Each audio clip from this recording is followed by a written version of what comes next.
Purnamada Purnamidam Purna Purnamudachyate Purnasya Purnamadaya Purnamevavasishyate.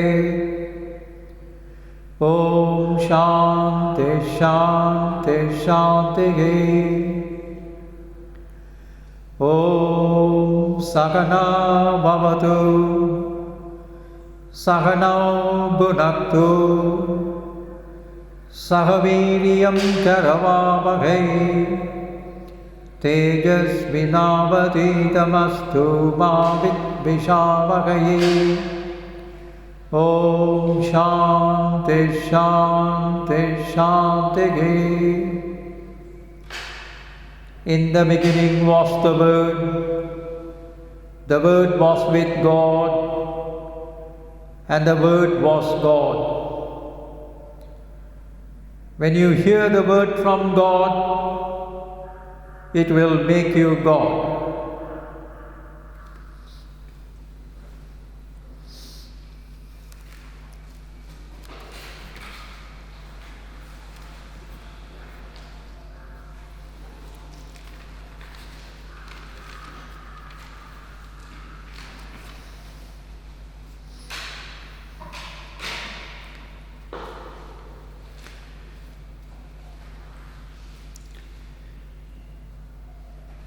Line 16, chapter 10.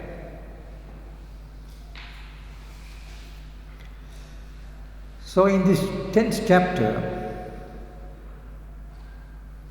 Jesus is giving instruction to his disciples, 12 disciples, how they should conduct themselves in their ministry. Going from village to village, town to town, all over Israel, giving the gospel, the message. The gospel is the good news. What is the good news? That every one of you all of you are God's. That every one of you is the son or the daughter of God, the blessed I. And you have not known this. Therefore the good news is that God via Jesus, though it was mentioned in the Old Testament that you are God's, He is reiterating that and informing them about your true status, true real status as the divine. And that is the purpose of human existence. When you realize that, that is called as salvation. That's another name for salvation. To realize your pristine, pure, benign, blessed, perfected state of existence. So thus, he says in 16, line number 16, behold, I send you forth as sheep in the midst of wolves. Behold, be careful. I send you forth as sheep. Sheep is innocent. It can be led anywhere. As sheep, that there is no guile. That it has a childlike, that you are children of God, you have the childlike innocence. But nevertheless, you are being sent in the midst of wolves. There are wolves around, ravenous wolves around you. And you find these wolves in two places. Not all. One is in the normal outside world, who may tear you to pieces, rip you apart. who may take advantage of you, cause you problems. That's what the wolves do. Wolf in sheep's clothing. And then you may have some other wolves which are in sheep's clothing. And they are the priests all over the world. They too also, in all parts of the world, in all traditions, you find the wolves in sheep's clothing, who could also rip you apart. So therefore, be careful in going through your ways. In all setups, you will find them. So I send you forth as sheep in the midst of wolves. Be you therefore wise as serpents and harmless as doves. Therefore you must be wise as serpents. He uses the word serpents. Indicates that the serpents are wise. Generally it is said as wise as an owl. But here, be as wise as the serpents.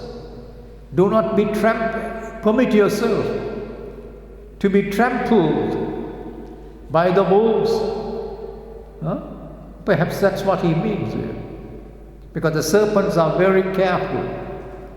When they sense danger, they slip away. They slip away. So similarly also, when you sense danger from the wolves, human wolves, then slip away. And at the same time, be as harmless as doves. Be harmless. The doves do not cause harm to anybody. So be as harmless as doves. So that means, see to it that you live as a harmless person. Harmless person means it's a good person who causes no trouble or problems to any other person. Who lives his own life and does what he is supposed to do. But at the same time, he's very careful that he doesn't get himself trampled by the wolves around. Then he says, but beware of men. Beware of men. Yes, of course you have to beware of men. Wherever you go, wherever a mendicant goes, wherever a hermit goes, he has to be careful. Because those in power, there are two types of people who are in power, who may be apprehensive of you and who may cause problems for you. One are the people who are the governing people who govern a state, the rulers of states. You've got to be governors and rulers of states, you've got to be careful of them. And then the other person who has got power are the ecclesiastics, the persons in power in religious authority. So they too also you have to be careful of these people too, because they are in power. And they also could feel threatened by your presence. They could feel threatened by the good teachings that Jesus is giving. That is why the Sadducees and the Pharisees and the scribes were unfriendly and hostile to Jesus, and they refused to accept his teachings. So therefore he says, beware of men. And then also he says, for they will deliver you up to the councils. They will deliver you up to the councils. The ruling authority. And that is what exactly happened to Jesus too. He was delivered to the ruling council, the ruler of the place. To Pontius Pilate. So, will deliver you up to the councils, and they will scourge you in their synagogues, and they will beat you, they will whip you. For many a time, Jesus had to flee from the synagogues. He had to quietly disappear from the place because they tried to stone him. They tried to stone him when he said, "You are gods." Immediately, the scribes and Sadducees got angry and they began stoning and chasing him, and he quietly slipped away and disappeared. There is something, they know how to disappear. They know how to appear, they know how to disappear. That capacity, power, so they knew that, so that there was a way by which they had the power and the capacity to disappear. So therefore, they will scourge you in their synagogues, and you shall be brought before governors and kings for my sake. For my sake, because God is saying, or Jesus is saying, here, because you are giving my teaching, and you may be brought before governors and kings for my sake, because of me and the teachings that I give you, because you are followers of mine. Jesus is saying, because of that, for a testimony against them and the Gentiles, and for a testimony against them, and for the Gentiles too, against the people who believe in you. So therefore be careful. But when they deliver you up, take no thought how or what you shall speak. When you are brought before the council for testifying your case, do not be alarmed. Do not be alarmed as to how you would defend yourself, how you would speak out in defense. For it shall be given you in that same hour what you shall speak. For at that time itself, the Spirit of God will let you know what to say, and where to say, and how to say. So therefore, don't have the fear or anxiety over it. For it is not you that speak, but the Spirit of your Father which speaketh in you. So when you do so, don't imagine that you are speaking, but the Spirit of God is speaking through you or via you.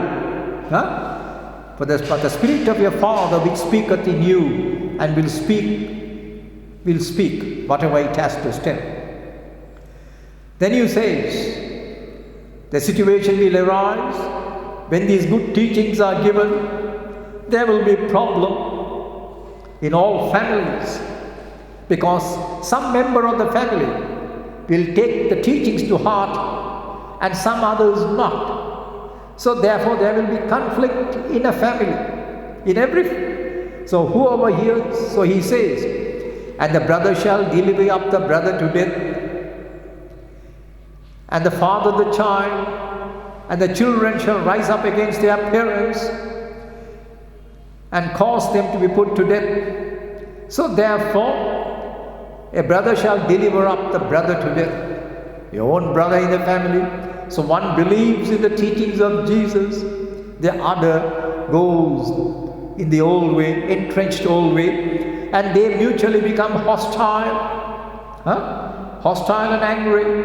So therefore, the other brother who is still following the old ways will get angry and deliver you up to the council. And brother shall deliver up the brother to death, means to be questioned by the council, and the council will take the decision. And the father the child, and the father too would be upset that his son or the daughter has taken to this teaching, and they would be upset too. And they will also inform you, because they get threatened by this. Father the child, and the children shall rise up against their parents too, and the children too, the young men and women who have now got that good teachings, and the children shall rise up against their parents too. So they are the parents sometimes who have got the good teachings, and their children will be upset by this. So they will say that your father is going in the wrong way, receiving some wrong teachings which has been given to him by a so-called Messiah. And thus the children also would go against the father, the brother against the brother, and the father against the children, and the children against the father. So all this will take place in every family.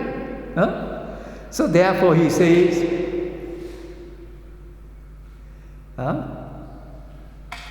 so therefore when these teachings are given, different members of the family will take to it, some and many not, and become hostile. So don't worry about it, that's natural. And you shall be hated of all men for my name's sake. And you shall be hated of all men. So the people around who are now leading a placid, sedate life now have got upset. The whole society has got upset. So that is what happened when Jesus came in and began teaching. The society got upset and there was a upheaval there. So therefore they would say, and you shall be hated of all men for my name's sake. For my name's sake. So because who gave you this teaching? For my name, because there is a Jesus here, the Messiah. He's our master. He's our guide, and he's giving this teaching in his name. They are giving this teaching. So therefore, is that so? And they'll hate you for it. Hate you, all men for my name's sake. And where is your master? We want him. We want him. So for my name. But he that endureth to the end shall be saved. But you will have to put up with it. You will have to put up with it. But when they persecute you in this city, flee you into another. So whenever they persecute you, 23, whenever they persecute you in one city, go away from that city and enter another city. When they persecute you in this city, flee you into another. For verily I say unto you, you shall not have gone over the cities of Israel till the Son of Man come, till we come. So in this manner, you may have to flee from city to city, go from city to city, spreading and giving these teachings. But wherever you go, you may be chased out of it because they don't want it. The ones in authority, the spiritual hierarchy, the religious hierarchy rather, not spiritual, the religious hierarchy will not like your teachings. So their position and power and their teachings would be upset. So they wouldn't like it and they would set the masses against you. So therefore you may have to flee from place to place. The Sadducees and the Pharisees will drive you away from the place. So thereby you will have gone over all cities of Israel. All over you would have gone. But at the same time you would have spread the message too. You would have spread the message. Then he says, 24, the disciple is not above his master, nor the servant above his Lord. The disciple is not above his master. The disciple, the guru is always above because he is going to instruct you and guide you. So don't pretend to be like your behave like the master. Don't pretend to be like that. Don't behave like that. So that's what he says. The disciple is not above his master.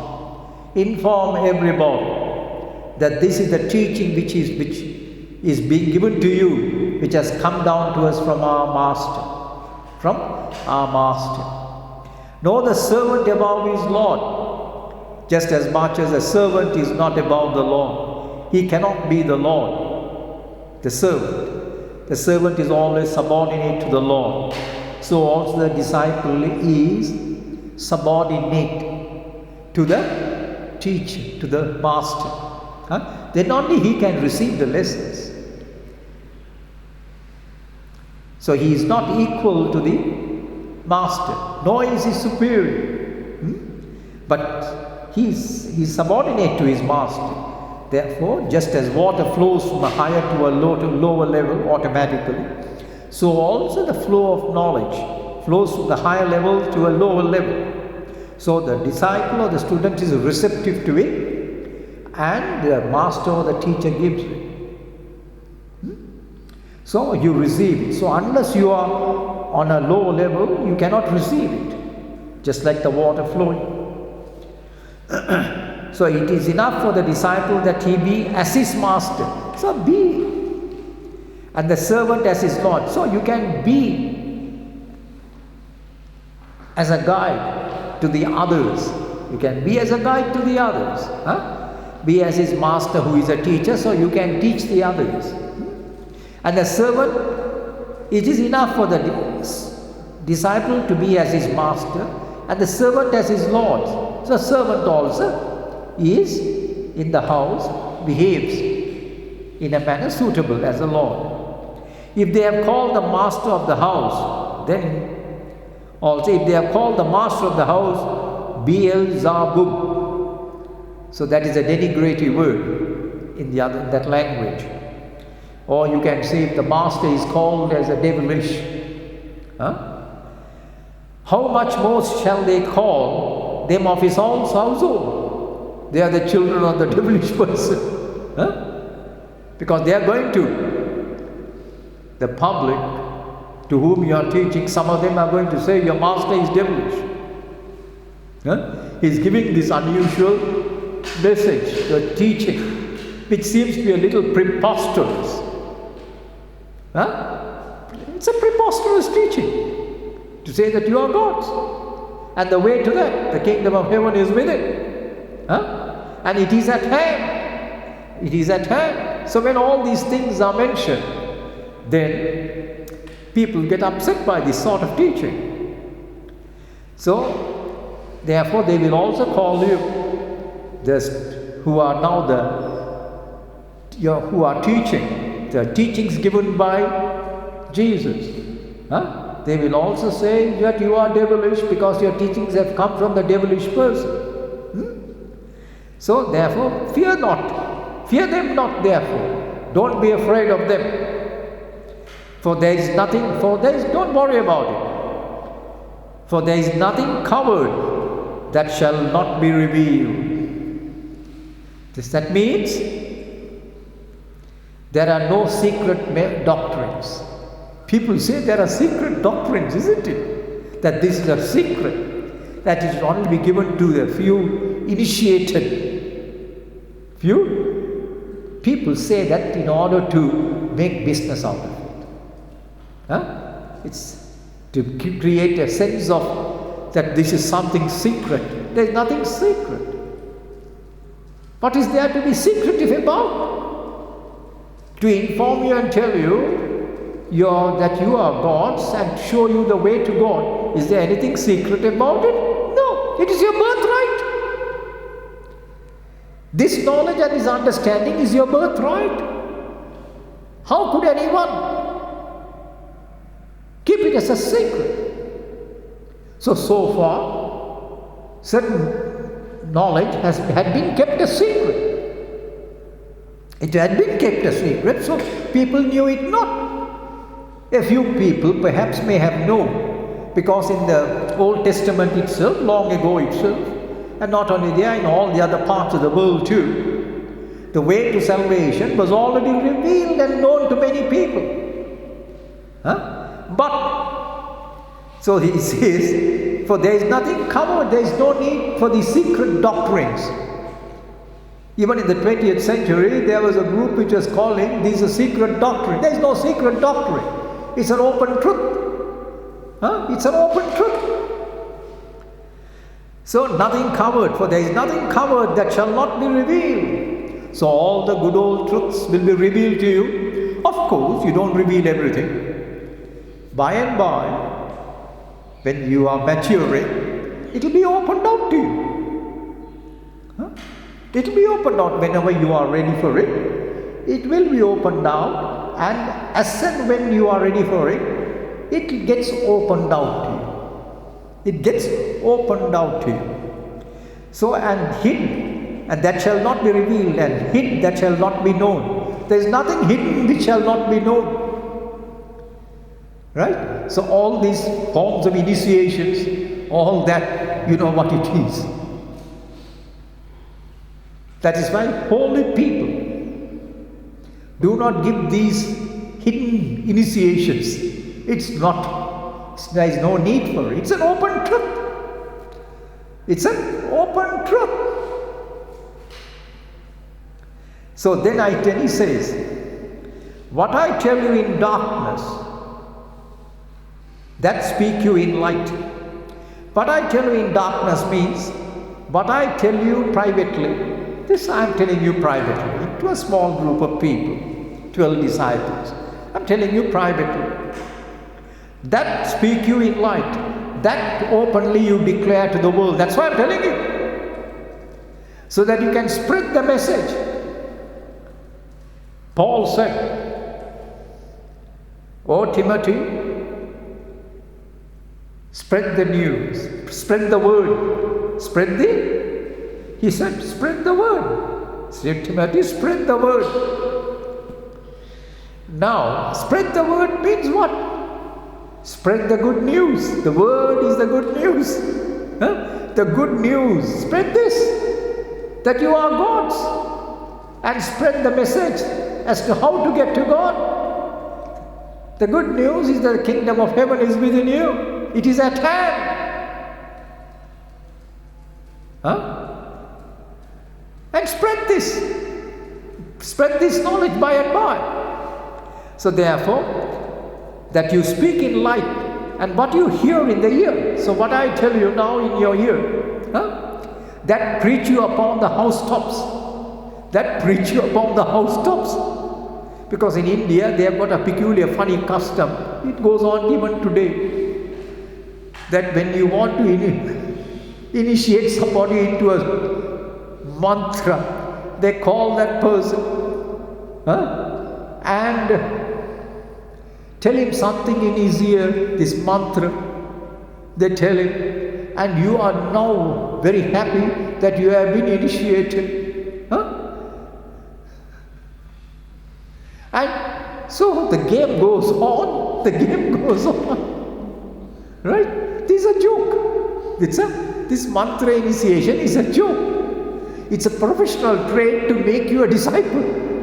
And then they tell you, don't tell this to anybody. But it's the same mantra which has been given to 100,000 people or 1,000 people. The same good old thing. And you don't need it to. You don't need it to. It's an open truth. It's available there.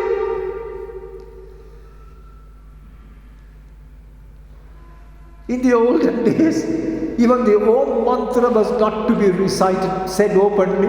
Today the whole world is saying Om, which is said to be the name of God. It's the name of God, a mystical word which is said to be the name for God.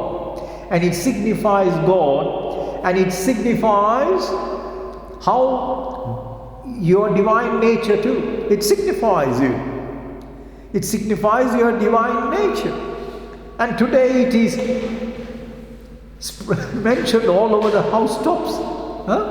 So therefore he says, what you hear in the ear, that preach you upon the housetops.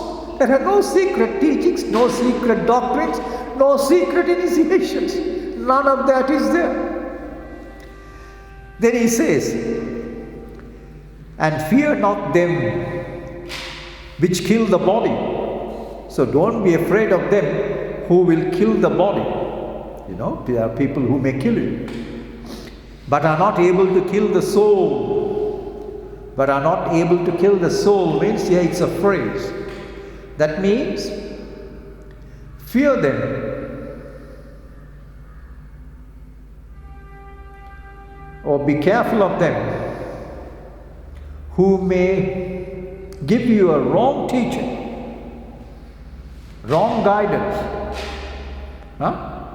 And fear those people who kill, and thereby who kill your soul, means it's an expression, right? Who misteach you and mislead you by their teachings. Fear them.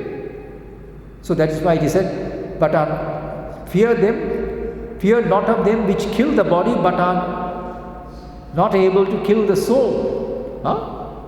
So therefore stand firm to your understanding, stand firm to what you know, believe in God, your faith in God, stand firm in that, so that they are not able to kill your soul, to kill your aspiration. You have an aspiration, which is founded, or which is being founded in the good news, with the good news. And these people may try to upset them. So therefore, be careful of them. Fear them. Then, but rather fear him which is able to destroy both soul and body in hell. But rather fear him which is able to destroy both soul and body in hell. So that means in hell. So that means there is a hell. Reference to hell is being mentioned. But rather fear him which is able to destroy both soul and body in hell. So, here, soul means when a person gets to hell, he has to get to hell in a special space shuttle called Bhuta Sukshma. As when the human soul leaves this body at the point of departure, which is called death in popular language, which means the soul has left the body, which is called, so there really no one ever dies, but the soul has left the body. But before the soul leaves the body, in order to go to another region called heaven or hell, it has to proceed there until it gets there via a space shuttle. And this space shuttle too is made up of very subtle elements. So it will traverse in this space shuttle. This human soul, which is you, cannot exist at any time without abiding in a body. So in this life right now, it is abiding in this body. And the soul is said to be the subtle body. It is a subtle body. So that is why at death, when the soul leaves, you can't see it because it is subtle. Right? But as it leaves, it needs another body called the space shuttle to be encased in that and to leave. Right? That is called as Bhuta Sukshma in the Hindu traditional knowledge, as mentioned in the scriptures. But fear him which is able to destroy both soul and body in hell. So the person would be in a body which is suitable to be encased in hell, and there it will be a type of body which will have the capacity, in which pain, suffering will be consciously endured without becoming unconscious. In this human body, when you suffer a certain pain, whatever pain it be, like torture or something, then at a certain point you cannot take it and you become unconscious. You lose your consciousness. When the pain has become so intense, you lose consciousness. That's a mechanism put into this body. But in hell, you get such a body wherein you don't become unconscious, but you keep on experiencing it to the horror of your life. You will be roasted in frying oil, and you will have to undergo your enormous suffering. Right? So it is that body which gets destroyed when you leave there. And it's only a temporary period. Don't worry. For a short time, temporary time. It's like getting into prison for a short period. You go there and then experience the horrors.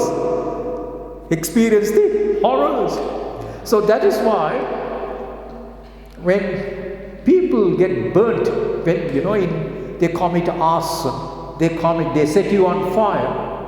So the person, whether he be a soldier or a citizen of the country, when he sets somebody on fire, sets houses on fire, kills people, tortures them, correspondingly, when he goes to heaven, he'll be told, this is what you did, for which this is your punishment. Now endure it. So the first, that is why that in hell there will be gnashing and gashing, as it is mentioned. That is true indeed. Gnashing of teeth and gashing and weeping and screaming and crying, right? And that's what, and you will have a reception. Will come a committee also there. That's the beauty of it. Oh, you get there, that's what you did.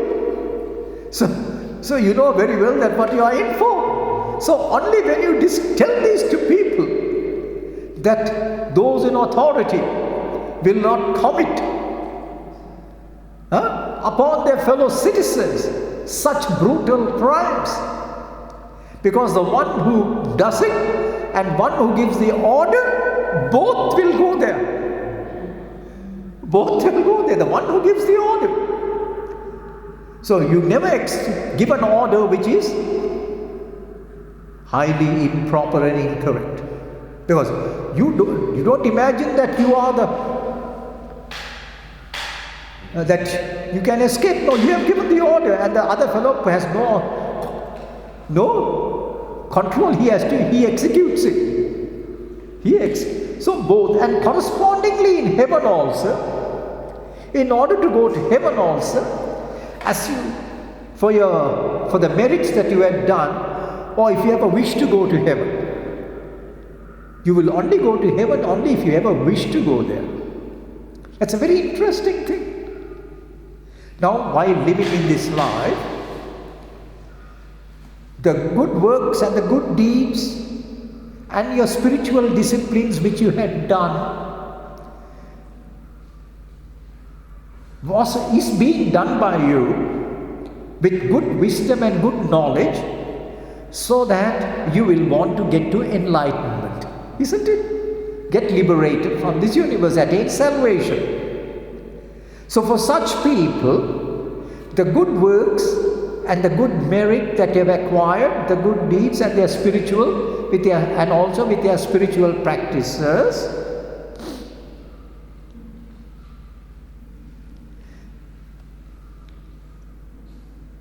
instead of going to heavens, because you don't want to go to heavens, but you want to get enlightened, therefore in your next lifetime, this merit which you have acquired in this life will be the virtue, and you will come back immediately back into this world, all right, and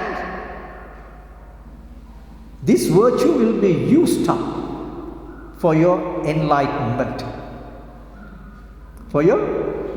In order to get enlightened, this virtue is going to be used up, right? And perhaps you may get baptized with the Holy Spirit.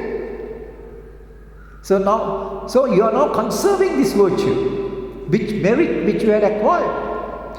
But on the other hand, if your wish is to go to the heavenly regions, so you must understand what the heavenly regions is. And the heavenly regions is nothing but a pleasure resort. It is like going to Monte Carlo, the Riviera, to have, there is dancing and music and pleasures and fine food all the time. Huh? And all the delicacies and all the enjoyments that you have been hankering for in this life.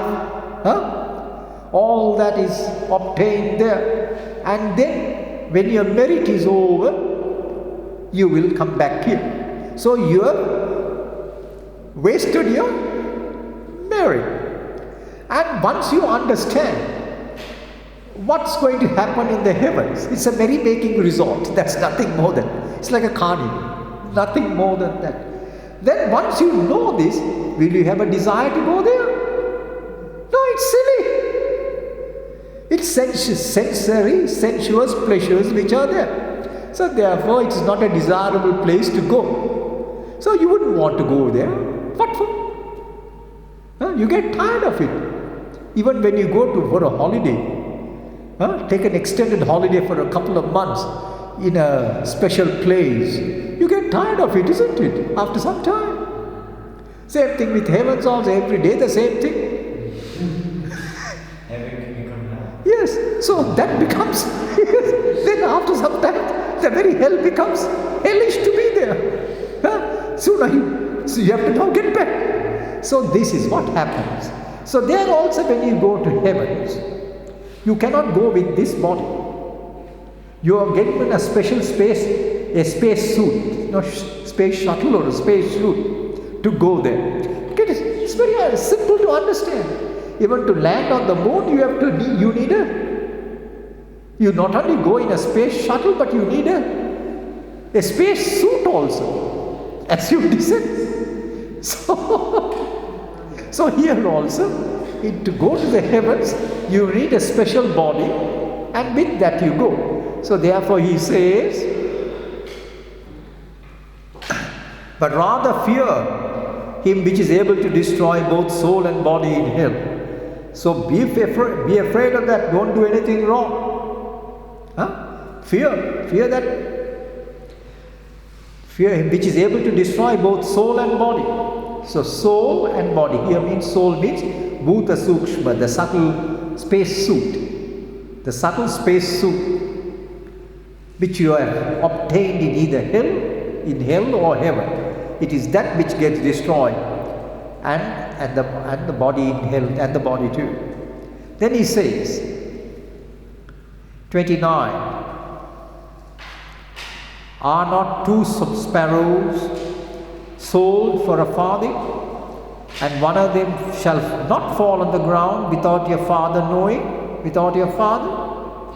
So when two sparrows are sold, because they were selling these sparrows even in the synagogues, right? And many other places too, they were selling sparrows, there's pigeons and sparrows, for a farthing, and one of them shall not fall to the ground, but the other falls. Even if the other falls, your father will know that it has fallen. Without his knowledge, it cannot fall down. So everything that happens to every person in the world, in whatever manner and whatever form, is known and will be known by the Father. But God knows it. Right? So, and then he says, he knows everything so precisely that but the very hairs of your head are all numbered. Even the very hairs which are on your head, that is precisely numbered, only that much it is. So that means what? Everything which is happening in the whole universe, he has very precise and is accountable. So even the hairs on your head are known to God. That's what it means, are known to God. The hairs on your head. So now, if you don't have any hairs, that's a different matter. But whatever hair you have, if even that is known. Even that is known to God. Right? So, but the very hairs of your head are all numbered. Huh?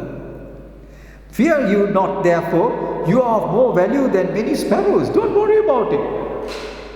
You are of more value than sparrows, mean God is, you are more valuable to God than the sparrow, and therefore God knows. God knows all about you and what you are and what the good and everything which is happening to you, He knows. Therefore, He says, whosoever therefore shall confess me before men, shall confess me before men. Whoever confess me means here there are two meanings here. One is affirm me. Affirm, yes, that here is the Christ, the Messiah, and affirm my teachings. Right? Confess me before men. Affirm me. Him will I confess also before my Father which is in heaven. I too will affirm this person to God. So the one who affirms me, in turn I will affirm him to God too. Then the other is, whosoever therefore shall confess me. You confess. If you confess your sins, and atone for your sins, confess me before men. So before God, if you confess your sins and atone it by practicing the state of atonement, so with all your heart you are confessing your sin, and then so by the very when you confess with all your heart and tell God that I am very sorry, kindly forgive me, God in His mercy will forgive you. But with all your heart you have to do it. And then you will have to atone for it too, by maintaining and practicing the state of atonement. Atonement means at one month. So you are going to be at one with God. So when you are at one with God, then at that time your sins are getting cleared out of you. So therefore, no person, no man should feel dejected and despondent because foolishly or ignorantly he may have done and committed many errors, right? But all right, even your own children, when they commit errors and do very wrong things, do not the parents forgive them out of their compassion, out of their wisdom? All right? When the boy comes and tells you that he is sorry, right? Then you do forgive them. So why not your Father will do the same, your good Father, the one in heaven? Will He not be more compassionate to you? So nobody is a lost case. Nobody is a lost case. So that's what it indicates. Confess me before men, and Him will I confess also before my Father, and I will also confess Him and inform Father about Him. I will reveal to Him. I will let Him know about you too. So therefore, so whoever shall affirm me to God, affirm me to people, I too will also affirm them to God, to the Father. Right? Then, but whosoever shall deny me before men, if you deny me before men, him will I also deny before my Father which is in heaven. Of course, if you deny me, just as Peter did that, Didn't Peter? When Jesus was being taken, he denied it 3 times, saying, I don't know him.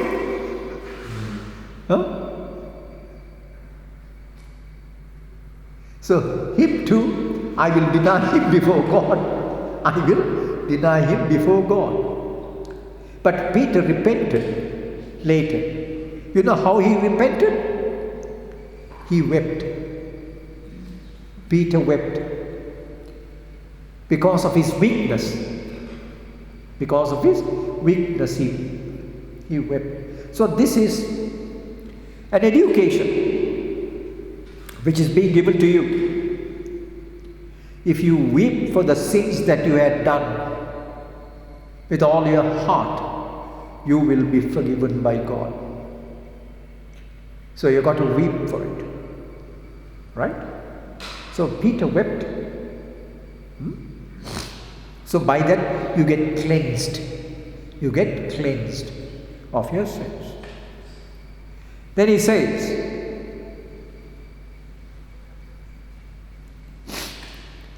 (34). This is a very intriguing section. Think not that I am come to send peace on earth. I came not to send peace, but a sword.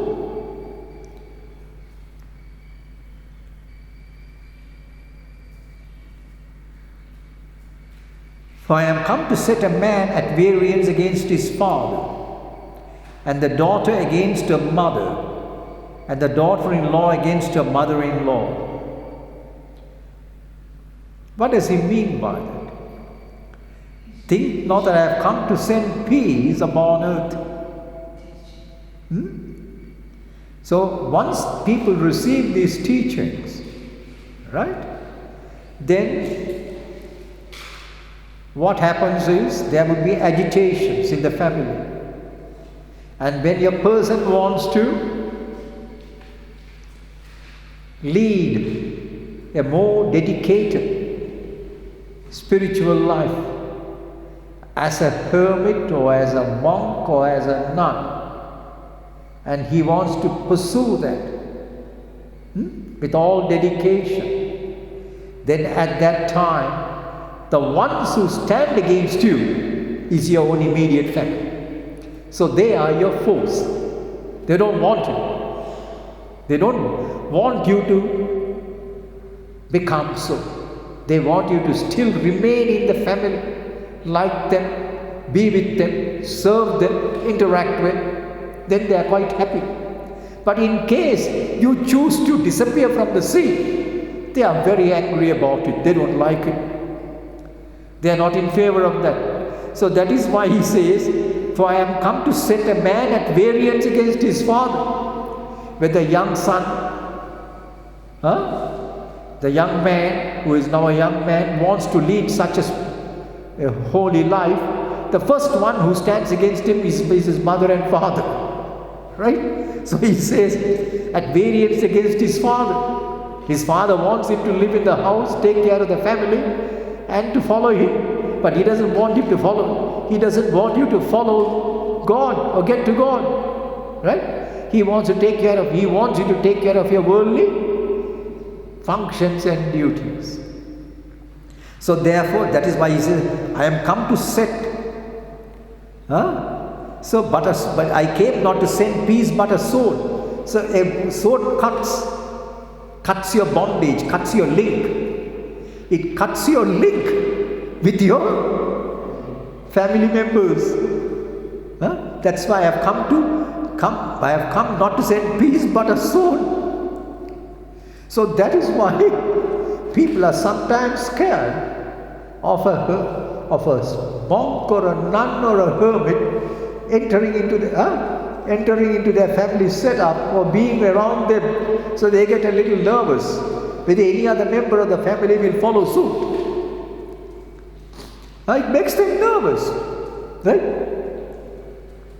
They don't want, so however noble the aspiration is, they don't want this person to follow on. So that is why he says, I've come with a sword to cut the family ties. So therefore, I don't imagine that I have come to send peace in the entire family. That's not my intention. Because in every family, you would find different members who are on different levels of evolution, who are in different levels. Some are material minded, worldly minded, some are spiritual minded, some are religious minded. There are 3 types. One is a worldly minded person, the other is a religious minded person, and the third is a spiritual minded person. So you find all 3 types, prototypes in every family, every setup, you will find them. So as a result of it, there is a variance of the father against his son, and the daughter against the mother, and the daughter-in-law against the mother-in-law, because the mother-in-law wants the daughter-in-law in the house to run the house, and if the daughter-in-law disappears, then what happens? So thus there is variance. And he makes it very clear in the next line, 36. And a man's foe shall be the of his own household. Now do you see? It's very clear now. A man's foes, enemies, primary enemies, are of his own household, because they want you to engage in a trade. This is the aspiration of every family. They want the young man to get into a trade, get married, beget children, and they are very happy if you do that. In case you do something else, a problem sets in. Problem sets in. So therefore he says, a man's foes shall be the of his own household, of his own very household itself. Therefore he says, he that loveth father or mother more than me is not worthy of me. He that loveth father or mother more than me. So in case a person has got, it's a very interesting thing. If perchance you love your father or your mother more than me here stands for more than God. So the God in here, sometimes Jesus refers to himself as me, as Jesus, Mr. Jesus, the Messiah Jesus. And sometimes he refers and identifies himself with the Father and uses the word me. This is a general custom of using. Even in the Hindu scriptures you find the same usage used there. Sometimes it refers to me as Krishna, and sometimes me as the Brahman, the divine which is within me. So according to the context, we have to bring out which of the two is appropriate. So here also, he that loveth father or mother more than me is not worthy of me, is not worthy of God. So you have to love God more than you love your father and mother. Because if you love your father and mother more than God, you are not going to leave home. You can be sure of that. You're going to be stuck with them, because that is where your bigger love is. So he says, he that loveth father or mother more than me is not worthy of me. Cannot come to me, cannot come to God. Your love is elsewhere. Right? And he that loveth son or daughter more than me is not worthy of me. People also begin to, not only do they love their mother and father, but they also love their son and daughter. They are so much involved with the son is their life, the daughter is their life, and they love them so much. And then one step beyond, and they even love their grandchildren.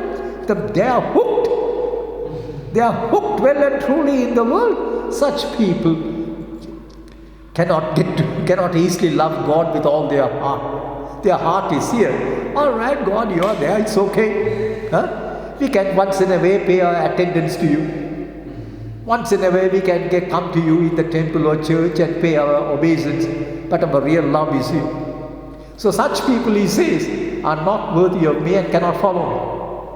Right?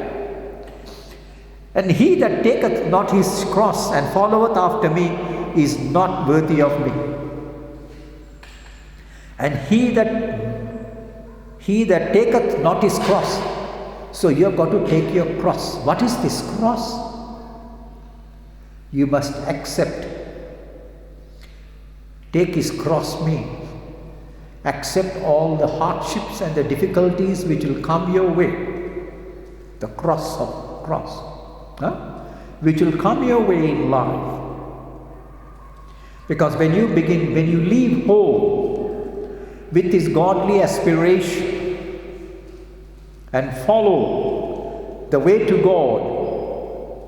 So here Jesus, when he says, followeth after me means followeth the way to God. Then that is the cross, the hardships, the difficulties, the loneliness, the uncertainty of life, the uncertainty.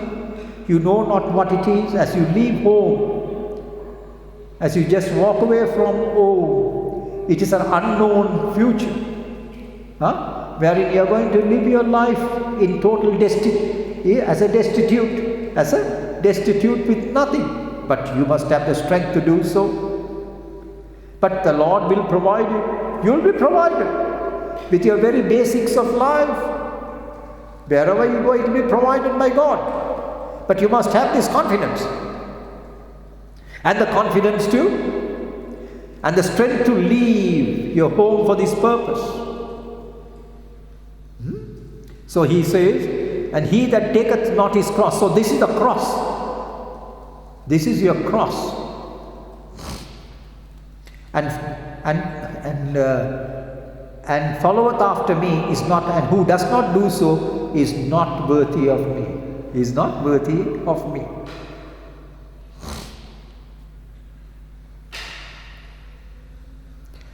All right. We'll stop here and continue. Tat Sat.